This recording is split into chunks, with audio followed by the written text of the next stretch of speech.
Subscribe now and press the bell icon. और यदि कोई नकली इस दास से ये मंत्र सभी प्राप्त करके और अपने आप दुकान खोल कर बैठ गया, नाम देने लग गया किसी को, तो सबसे बड़ा दुश्मन है मानव समाज का। अपना नाश करेगा और 100-200 हज़ार को और खराब करके उनका भार भी सिर पर धर लेगा। तो उनसे भी सावधान रहना है, ऐसे नकलियों से बचना है और बचाना है अपने भाई बहनों को, मानना उनको प्यार से। देखो यू मार्ग है प्यार का, इसमें धक्का नहीं चलेगा। भगवान का अनुबंध है, उस काल के साथ एक एग्रीमेंट है कि जबरदस्ती ना करना। तो आपने इस फार्मूले को अपनाना है, जबरदस्ती नहीं करना, प्यार से समझाना अवश्य। चाहे कोई गाली दे, आपने बुरा बोला है। अब जैसे एक छोटा सा बालक और अग्नि में हाथ देने चला, हीटर जला था, हीटर की तरफ भाग रहा है और उसको उठा लिया बड़े भाई ने, बहन ने या पिता ने, और वो रो रहा है मुझे छोड़ दे, और वो उधर से बालक है नादान थप्पड़ भी मार रहा है सिर में, मुझे छोड़। तो हम नहीं छोड़ सकते, उसका बुरा भी नहीं मान सकते कि बालक इसको पता नहीं और छोड़ दिया तो जलेगा यूँ। तो ये कहते हैं ना, भावनाओं को ठेस पहुंचाता है रामपाल। रामपाल भावनाओं को ठेस नहीं पहुंचाता, आपका जीवन बचाता है।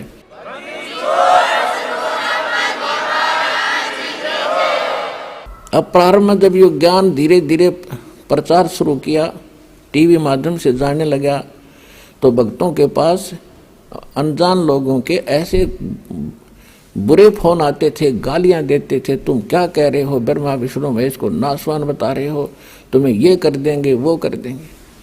इनसे प्रार्थना कर रखी थी, भाई बोलियो ना, सुनते रहो पर चलते रहो।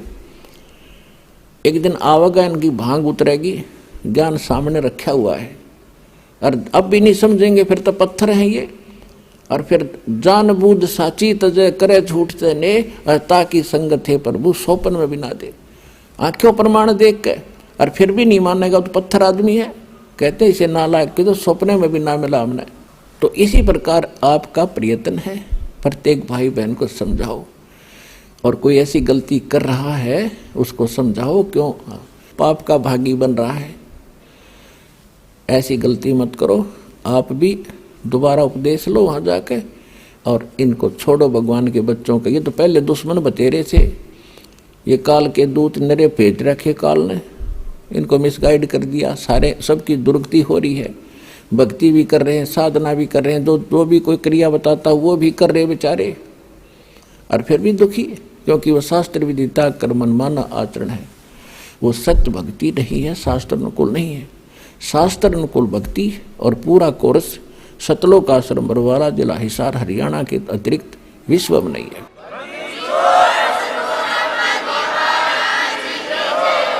तो प्रसंग चल रहा है कि एक सतनाम के जाप को अधिकारी इस दास से प्राप्त करके एक भी सांस अपने स्वरित और निरत, मन और पवन, इन चारों पदार्थों को एकत्रित करके लेना है। कबीर साहब कहते हैं, माला तो कर में फिरे और जिव्या फिरे मुख माही, मनुआ तो चहूं दिस फिरे, ये तो सुमरण नाही। कबीर साहब कहते हैं कि हाथ में तो माला मणिया घूम रहा है, और जीभ मुख में घूम रही है, और मन कहीं घूम रहा है, ये सुमरण नहीं होता। कहते हैं स्वरित नृत मन पवन पर, और सतनाम का वो जाप लगातार चले। स्वरित नृत मन और पवन इकट्ठे रखे। जैसे आप सिमरण करते हो, सांस के सिमरण सतनाम दिया है, या प्रथम मंत्र भी जाप करते हो, उस पर ये ध्यान रखे कि जैसे आप प्रथम मंत्र बोला, प्रथम मंत्र का, तो ये सोचा ये किसके विषय में है। 5-4 जो लगातार जो मंत्र करें, 5-4 बार ये अभ्यास करें, ये किसका है। और उसके बाद बेशक शीघ्र करो, लेकिन ये ध्यान रहे मैं बोल क्या रहा हूँ। अब बोलते हो सत सुकृत अवगत कबीर, तो फिर इस क्या बोल रहा हूँ ये शब्द है, इस शब्द के साथ इस चित्त यानी मन को लगाना है और ध्यान रहे कि मैं क्या बोल रहा हूं, कौन से अक्षर का उच्चारण कर रहा हूं। तो इसमें स्वरित और नृत्य अपने आप रहेगी कि किस जाप को कर रहा हूं। स्वरित, नृत्य, मन और पवन।